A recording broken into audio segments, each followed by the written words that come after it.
ataupun stadium lanjut, kanker tersebut baru dapat dideteksi oleh dokter dan penyembuhannya pun hanya dapat dilakukan 25%. Nah, katanya ibu tadi mengatakan sudah pernah dilakukan penyembuhan ya Bu? Ada yang tahu Bu apa itu kanker? Ada yang tahu Bu? Ada yang tahu ya Bu ya? Ada yang tahu deh? Iya, kanker kering ya. Jadi yang mengatakan kanker adalah kanker kering, saya tidak menyalahkannya. Karena memang kebanyakan masyarakat mengatakan bahwa kanker adalah kanker kering, dan memang ada kaitannya dengan penyakit kanker yang sesungguhnya. Apa Bu? Karena orang yang sudah terkena kanker bukan cuma kalori saja biasanya, tapi harta bendanya seperti ladang, sawah, rumah juga habis terjual guna untuk melakukan penyembuhan penyakit kanker tersebut. Sama badan juga habis ya Bu ya. Tapi untuk medisnya, kanker adalah suatu perubahan sel normal menjadi tidak normal atau abnormal. Pada umumnya, sel kanker berawal dari tumor, dan tumor itu sendiri terbagi menjadi dua bagian, yaitu tumor jinak dan tumor ganas. Tumor jinak pertumbuhannya lambat, tetapi bila ibu tidak segera tangani, itu akan berubah menjadi ganas. Dan kalau sudah menjadi ganas, itulah yang dikatakan dengan kanker. Pada umumnya, sel kanker itu sudah ada di semua tubuh manusia sejak baru dilahirkan, tanpa kecuali ya Bu, oleh seorang dokter ahli bedah ataupun dokter spesialis. Sel kanker berawal dari sel normal yang ada di tubuh kita, yang kemudian bermutasi menjadi ganas. Sel-sel yang tadinya baik dan normal tidak mungkin menjadi ganas kecuali ada pemicu atau pencetus dari lingkungan yang dapat mengubah sel-sel tubuh yang tadinya baik dan normal menjadi ganas. Dibutuhkan waktu panjang dan pengaruh buruk dari lingkungan yang dapat mengubah sel-sel tubuh yang tadinya baik dan normal menjadi ganas. Nah, ini bisa dilihat contoh dari tumor jinak atau di dalam medis ini disebut sebagai limfoma. Tumor jinak ini Bu berupa benjolan yang dapat tumbuh di bagian tubuh mana saja, seperti di belakang punggung, di lengan, di depan bahu, dan di tengkuk leher. Benjolan yang seperti ini apabila ibu biarkan dan tidak segera ditangani, dikhawatirkan akan berubah menjadi ganas.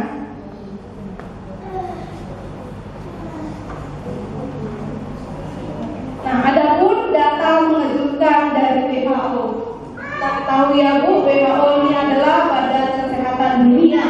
WHO menempatkan Indonesia sebagai negara penderita jenis kanker terbanyak, dan untuk Indonesia menempati rekor terdepan untuk jenis kanker terbanyak. Karena setiap makanan instan ini pasti mengandung bahan pengawet seperti formalin.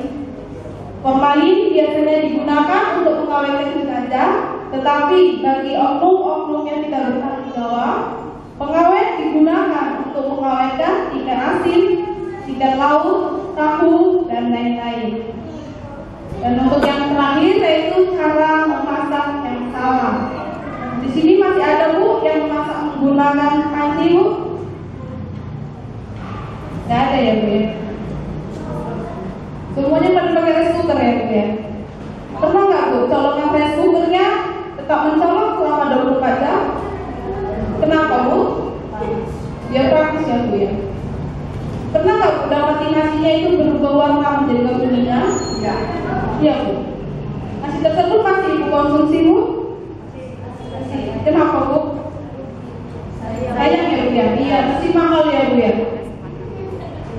Ya, perlu Ibu ketahui ya Bu, nasi yang sudah berwarna kekuningan itu sudah tidak layak dikonsumsi. Karena apa Bu? Karena nasi yang sudah berwarna kekuningan itu sudah ditumbuhi jamur. dan nama jamurnya Rhizolus typholophus yang dapat memicu terjadinya kanker hati dan usus besar. Dan untuk penggunaan minyak goreng hanya dapat dilakukan untuk 3 kali pemakaian. Karena apa? Karena bukan hanya warnanya saja yang berubah, tetapi namanya juga berubah. Ini namanya minyak apa, Bu? Jelantah, Bu. Minyak jelantah ini sudah mengandung radikal bebas yang dapat memicu terjadinya kanker hati dan usus besar. Lanjut, Bu. Nah, di sini ada artikel yang dikutip dari harian kompas.com. Usus dipotong akibat kebanyakan mengkonsumsi mie instan. Seperti yang dialami oleh Hilal Al-Jazira, bocah usia 6 tahun yang harus mengalami ususnya busuk dan bocor akibat kebanyakan mengkonsumsi mie instan. Perlu Ibu ketahui, hari ini kita mengkonsumsi mie instan, 3 hari ke depan mie instan tersebut baru dapat oleh usus kita. Tapi kebanyakan ibu-ibu ya, Bu ya, 3 hari belum waktunya 3 hari, tetapi ibu sudah mengkonsumsinya kembali. Betul, Bu? Kanker prostat adalah tumbuhnya tumor pada kelenjar prostat, dan khususnya kanker ini ditemukan pada pria. Nah, adapun gejala awal terkena kanker prostat, untuk yang pertama, gejalanya mirip dengan orang yang sakit ginjal dan mirip dengan orang yang sakit diabetes. Susah buang air kecil atau terlalu sering buang air kecil. Saat buang air kecil terasa sakit dan tidak tuntas, masih menetes atau beser. Sering sakit di bawah perut seperti turun perut, sakit di bawah punggung, dan sering sakit di pergelangan paha. Terasa sakit saat ejakulasi, adanya darah bercampur air seni atau hematuria, dan yang terakhir penurunan berat badan yang drastis. Nah, adapun cara mendeteksi kanker prostat, Bapak di sini bisa melakukan colok dubur. Bila saat dilakukan pemeriksaan menemukan benjolan-benjolan lunak di dalam dubur, maka segera periksakan darah dan air seni ke dokter.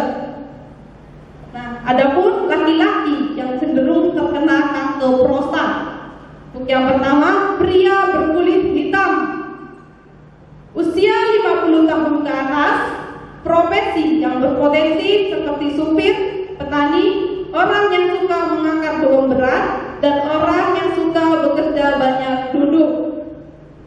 Hubungan suami istri yang sangat jarang atau suami terlalu sering menahan hasrat. Di sini ada slogan dari pemerintah, waspada kanker serviks, pembunuh wanita nomor 1 di Indonesia. Adapun wanita yang berisiko tinggi terkena kanker serviks, untuk yang pertama, wanita perokok atau pecandu alkohol, wanita yang suka berganti-ganti pasangan. Nah, adapun cara mendeteksi kanker yang ada di rahim, Ibu bisa melakukan tes pap smear, IPA atau USG. Tetapi untuk wanita yang masih perawan atau masih gadis, tidak boleh melakukan tes pap smear, tapi hanya diperbolehkan untuk melakukan tes USG saja. Nah, seperti ini tes pap smear, pengambilan sampel dari mulut rahim untuk dites kenormalannya. Nah, adapun gejala dini kanker payudara.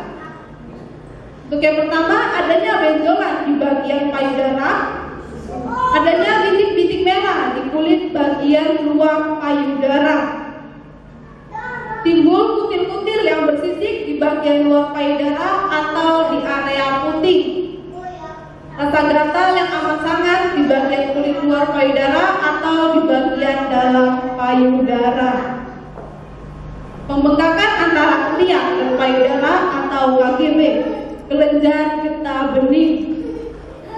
Nah, adapun wanita yang berisiko tinggi terkena kanker yang ada di payudara. Yang pertama, wanita yang melahirkan tetapi tidak mau menyusui anaknya. Wanita yang mau menyusui anaknya tetapi tidak tuntas kurang dari 2 tahun. Wanita yang hanya mau menyusui anaknya dengan sebelah payudaranya saja. Wanita yang melahirkan anak pertama di atas usia 30 tahun. Wanita yang kegemukan atau obesitas. Nah, adapun cara mendeteksi kanker payudara. Ibu bisa melakukan tes mamografi di rumah sakit. Ini jelas pakai biaya ya Bu ya. Karena di rumah sakit alatnya semua serba canggih. Tahu ibu bisa melakukan skema sadari. Sadar periksa payudara sendiri, ini gratis. Dan untuk melakukan skema sadari ini akan dipandu oleh rekan kerja saya, yaitu Ibu Yunia Warini. Kepada Ibu Yunia Warini, saya persilakan dengan segala hormat.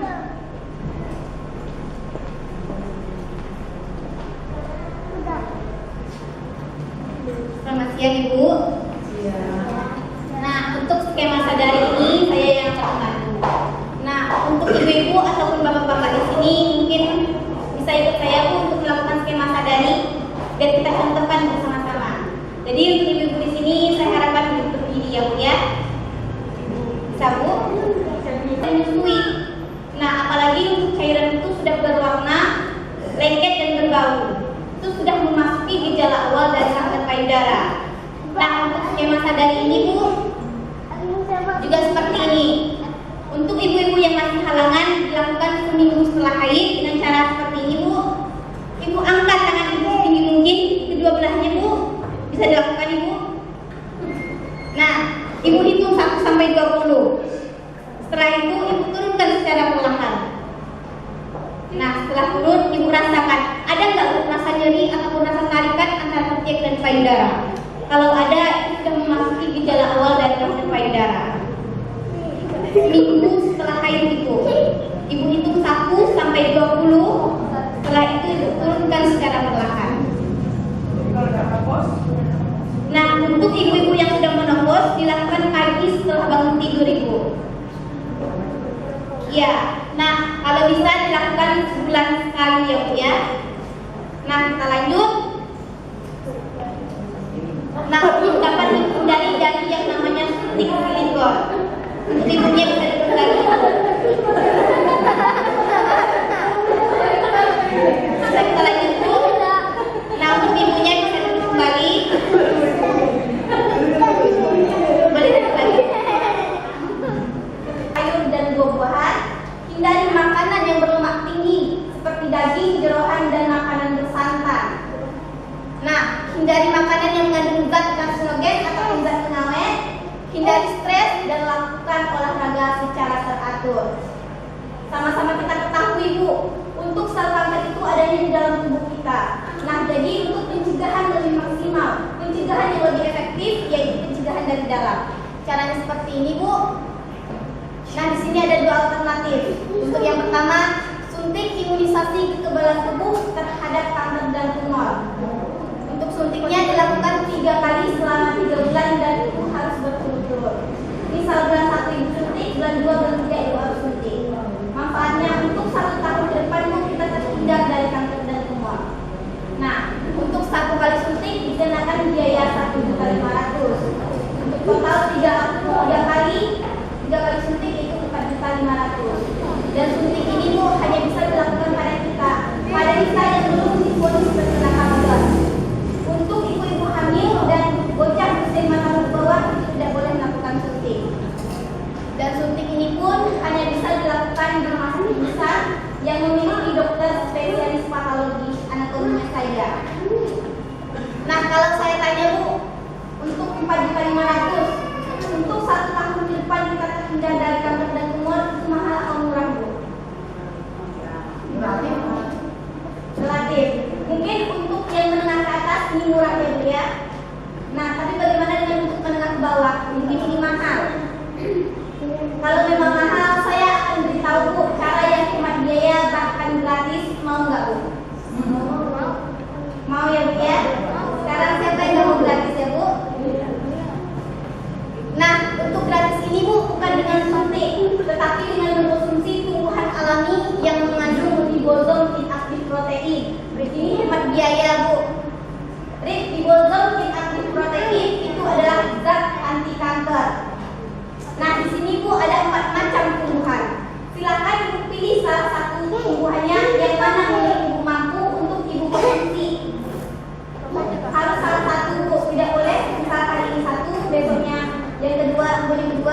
besoknya dia tidak boleh.